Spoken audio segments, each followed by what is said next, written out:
Bonsoir à toutes et à tous. Lundi 23 septembre, il est l'heure de l'info. Week-end culturel à Chaumont et à Saint-Dizier pour la 41e édition des Journées européennes du patrimoine. Plusieurs bâtiments ont ouvert leurs portes aux visiteurs. Le commandant de la base aérienne 113 s'est rendu au collège Lestic de Saint-Dizier pour rencontrer et sensibiliser les élèves de la classe défense.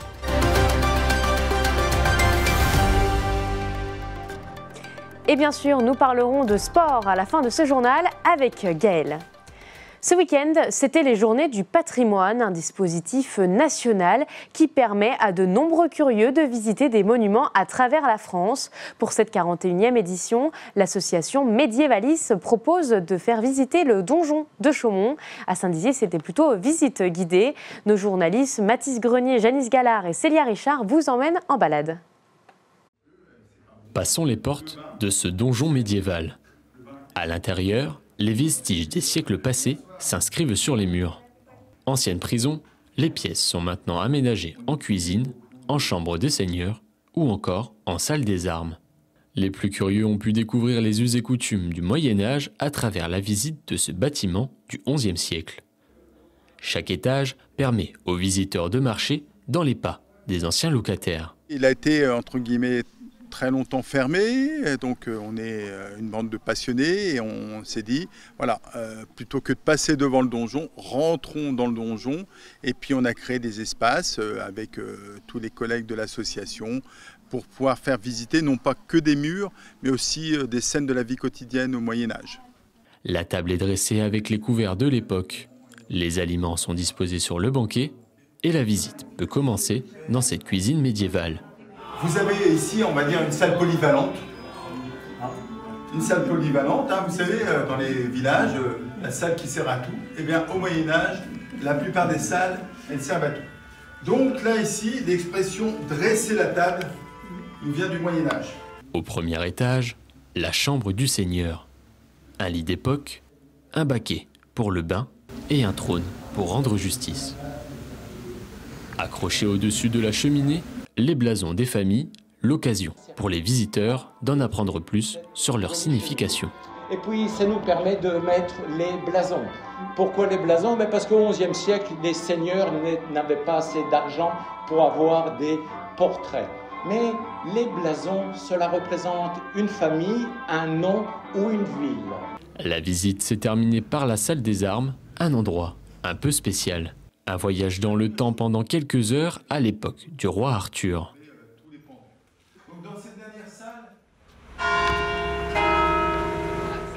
Dans le nord du département, à Saint-Dizier, une dizaine de curieux ont arpenté la ville à la découverte de son passé.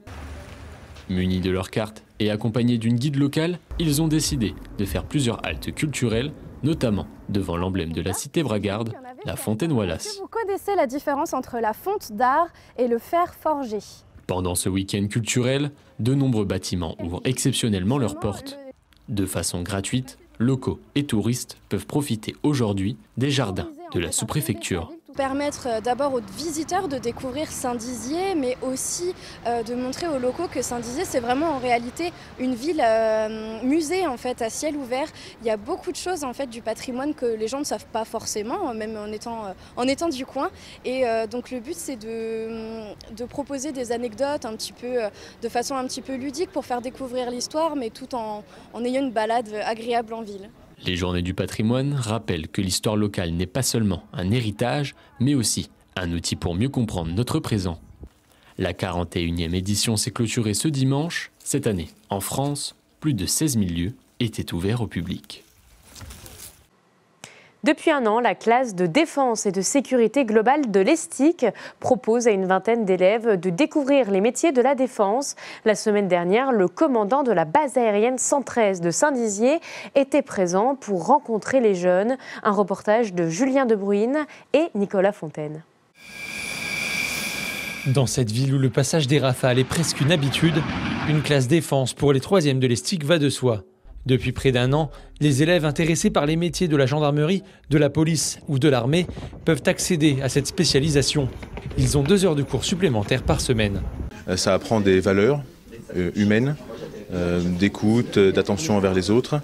Et puis le ministère de l'Éducation et le ministère des Armées travaillent ensemble depuis quelques années pour faire naître des vocations, c'est ça aussi l'objectif. Ce jeudi 19 septembre, le colonel de la base aérienne 113 de Saint-Dizier a rendu visite à des élèves de 3e afin de les sensibiliser au métier.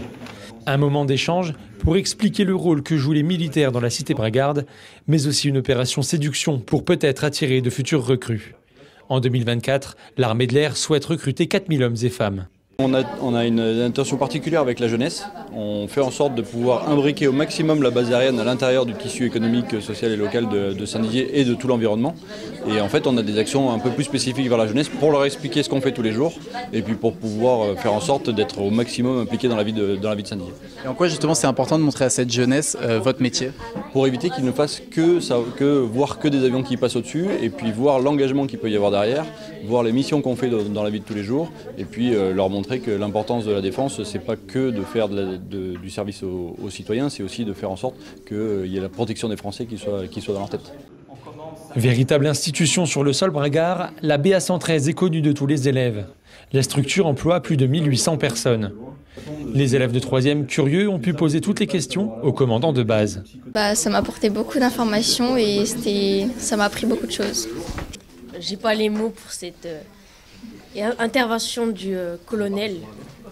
Et c'était une journée incroyable. Moi je veux le faire, oui. Moi je vais aller dans la filière militaire et je vais continuer dans ce métier. L'Académie de Reims compte environ 17 classes de défense et de sécurité globale comme celle-ci. Ce dispositif pédagogique permet aux élèves d'obtenir des repères pour comprendre au mieux la défense et la sécurité nationale. On est lundi et il est l'heure de l'Infosport. Bonsoir Gaël. Bonsoir Clémentine, bonsoir à tous. Installez-vous confortablement, 10 minutes de sport nous attendent, garantie sans aucune crampe. Alors ce soir au programme du basket, du handball, du foot et on démarre avec du BMX ou plus précisément du pump track. Oui, cette toute nouvelle discipline qui fait fureur absolument partout. Elle fait fureur à tel point qu'un championnat du Grand Est a été créé. La première édition s'est déroulée ce week-end à Saint-Dizier. Alors nous y étions, regardez. C'est parti! Un départ lancé, des bosses et virages à prendre le plus rapidement possible. Et 2 tours de piste à boucler en une quarantaine de secondes.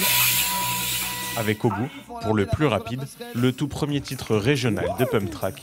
C'était l'objectif de 80 pilotes ce week-end à Saint-Dizier lors de la première édition du championnat Grand Est de cette discipline florissante. Il y a un grand avenir au niveau des pump track parce qu'il y a 6 pump track qui sortent de terre en France tous les mois. Donc il y a un avenir au niveau des compétitions sur ce format. Il y a eu des beaux résultats au JO en BMX. On pense à nous pour organiser un championnat de pump track, donc c'est un honneur, c'est une fierté et c'est surtout une belle récompense et une reconnaissance dans le travail qui est fait par tous les bénévoles du club. Le Slow BMX de Bettencourt était effectivement le co-organisateur de l'événement, aux côtés de la fédération et du comité régional. C'est normal qu'on y attribue un championnat régional dans le sens où il y a déjà un championnat de France depuis l'année dernière. Donc quand c'est reconnu au niveau national et international, puisque l'UCI a aussi son championnat du monde de pump track. Donc nous, si au niveau des régions on ne répond pas à cette sollicitation, on ne répond pas à nos missions. Un premier grand événement pour ce pump track installé en 2022 par la ville de Saint-Dizier. Attention! Et tout pour l'arrivée! C'était pas l'objectif à l'époque, c'était plutôt d'aménager cet espace, c'était un plan urbanistique, c'était comment apporter du loisir, un lieu familial comme monsieur le maire nous le demande. Et puis au fil du temps, puis des rencontres avec le Slow BMX et les instances fédérales aussi, on s'est dit tiens pourquoi pas, avec cette belle installation, ce beau pump track, pourquoi pas faire de la compétition. Parmi les pilotes, des jeunes locaux qui ont vu sortir de terre ce pump track ont pu s'illustrer. La rigotière, ça fait plus d'un an que je m'entraîne tous les jours sur ce pump track parce que j'habitais à côté du pump track et c'est ici que j'ai passé le plus de temps. Et pour moi, vraiment, c'est génial de pouvoir être champion à un endroit où j'ai passé ma vie en fait. Au total, 17 maillots de champion du Grand Est ont été décernés ce week-end. La réussite de cette première édition fait évidemment rêver les organisateurs encore plus grands. Saint-Dizier pourrait recevoir prochainement sur son pump track une manche de Coupe de France. Tu parles d'une manche de Coupe de France. C'est quoi la différence avec un championnat, Gaël? Là, un championnat, c'était sur un week-end. Une Coupe de France, ça va s'étaler sur toute une saison. Il y a plusieurs week-ends de course qu'on appelle les manches. Et c'est ça que Saint-Dizier souhaite organiser en 2025. Ce week-end, il n'y avait que des pilotes du Grand Est. Coupe de France, il y a des pilotes de toute la France qui seront là. Alors, on a eu un petit peu d'autres sports aussi. On a eu du handball ce week-end. On clôture avec quelques résultats, mais ça a été compliqué pour nos équipes. Oui, c'était effectivement pas un très grand week-end niveau handball. Seules les filles de Bar-le-Duc, vous le voyez, ont réussi à s'imposer face aux Alsaciennes d'Ilkirch-Grafenstaden. Fallait oser la prononciation. Deuxième victoire en 2 matchs pour elles qui espèrent se maintenir un peu plus sereinement que l'année passée où elles avaient été repêchées après moult péripéties. On s'en souvient. Ça a été plus dur par contre pour les filles de Chaumont et Langres, battues respectivement face à Metz et Pont-à-Mousson. Même résultat pour Chevillon où là pareil ça l'a pas fait. Oui, malheureusement. Pourtant les hommes de Jean-Christophe Renard ont mené longtemps pendant ce match face à Homécourt qui eux descendaient de N3. Les jaunes et noirs ont finalement craqué dans le tout dernier quart d'heure. 30-35 score final. Je vous propose d'écouter l'entraîneur chevillonnais. Hier soir, c'est une équipe qui veut remonter en National 3 tout de suite. Donc 5 buts, c'est pas beaucoup non plus. Donc c'est encourageant pour la suite parce que notre suite, pour nous, c'est d'aller grappiller les points où on peut les grappiller pour le maintien. Voilà. Là, c'est sûr que c'est une défaite plutôt positive parce que là, on a appris, on va apprendre de nos erreurs. On va apprendre du petit plus qu'il faut pour permettre de maintenir le score et voire de gagner sur les prochains matchs. Donc ça va être positif pour la suite. On change de ballon et cette fois-ci on passe au basket, on va à Vitry-le-François. Exactement, direction le gymnase Jean-Bernard, la salle historique du club de la Gauloise. Je suis allé les voir car leur équipe première qui joue en National 3 a de fortes ambitions cette année. Regardez le résumé de leur premier match à domicile, c'était encore face à des Alsaciens, face à Rixheim samedi soir. Premier match à domicile cette saison et première célébration collective au tambour. Devant son public, la Gauloise de Vitry a eu du mal, mais a réussi ses débuts. L'essentiel, c'est d'avoir gagné ce premier match à domicile. Après, la manière n'a pas été tout le temps là. On va juste retenir cette victoire. J'y vais, squad! Soir de rentrée au gymnase Jean-Bernard. Pour la deuxième journée de championnat, Vitry reçoit les Alsaciens de Rixheim. L'objectif est clair, enchaîner une deuxième victoire en ce début de saison. La Gauloise prend rapidement les devants, une manière d'afficher ses ambitions. Ce club historique de la ville évolue en National 3 depuis 5 saisons maintenant et lorgne sur l'échelon supérieur. Déjà l'année dernière, on aurait pu monter. On a loupé quelques matchs qui nous ont coûté cher à la fin de saison. Pour moi, oui, l'équipe elle a la possibilité, en tout cas, de la monter, c'est sûr. Après, on n'est pas tout seul à vouloir monter, donc les autres ne sont pas forcément d'accord. Mais bon, si on joue nos matchs comme il faut et qu'on défend comme il faut, cette saison, je pense que c'est jouable. Sur le parquet, pourtant, tout est loin d'être parfait, notamment en défense. À la mi-temps, la Gauloise ne mène que de quelques points, insuffisant pour le capitaine des Vitrieurs. On continue à jouer, les gars, c'est pas grave. Quand je vais remettre la prochaine fois, je vais mettre mon coude, je vais mettre simple. C'est le basket, c'est comme ça, en fait. Faut jouer plus dur. On arrête de se plaindre. On est chez nous, les gars. À la mi-temps, on a essayé de se dire les choses vraiment. Et les joueurs, ils ont été réceptifs. Ils ont compris que si on veut gagner, surtout à domicile, on est obligé de le faire comme ça. C'est-à-dire défendre, défendre et défendre. Et c'est ce qui a fait la différence pour causer l'écart. Et après, bon, tout s'est déroulé. Merci.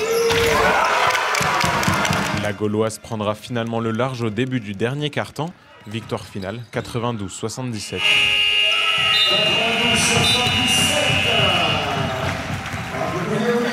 Les sourires sont mesurés car tout le groupe sait qu'il faudra faire bien mieux pour atteindre l'objectif. J'aimerais bien avoir une grosse défense. Ce soir, on n'était pas dedans. La semaine dernière, on n'en prend même pas. Si on prend 60 points, là, on en prend un peu de trop à mon avis. Donc, il y a des choses à rectifier au niveau défensif cette semaine.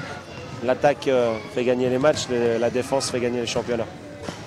Tout est dit là.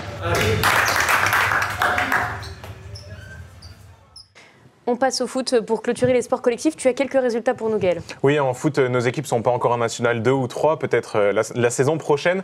Plus sérieusement, c'était la 5e journée de Régional 1 ce week-end. Chaumont, vous le voyez, a largement écrasé Ucange, 6 buts à 1.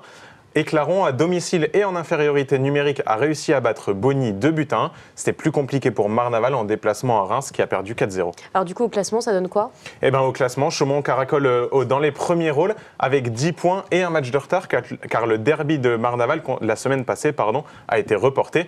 Belle opération d'Éclaron qui se donne de l'air en remontant à la 8e place. Marnaval est seulement 11e. Je vous propose d'écouter Antoine Briard, le coach marnavalais, par rapport au début de saison compliqué de ses joueurs. Le regard par rapport au début de saison, il est un petit peu conforme à ce qu'on s'attendait, c'est-à-dire que les matchs sont compliqués.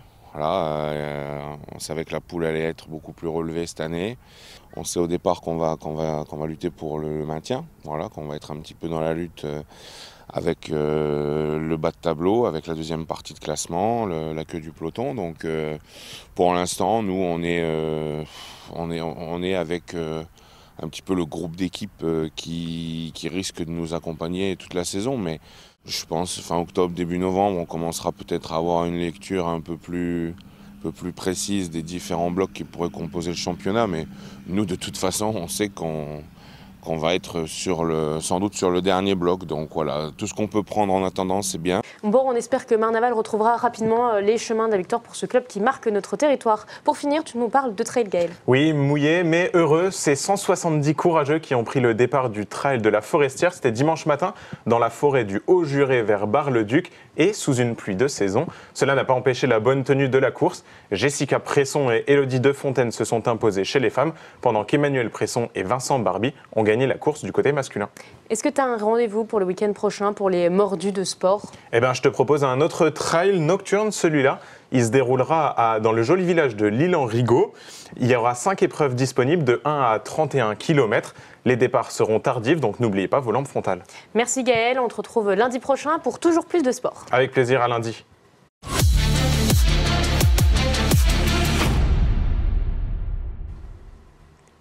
C'est la fin de votre édition. Merci de nous avoir suivis. Tout de suite, la météo. L'information continue sur Puissance Télévision. Bonne soirée.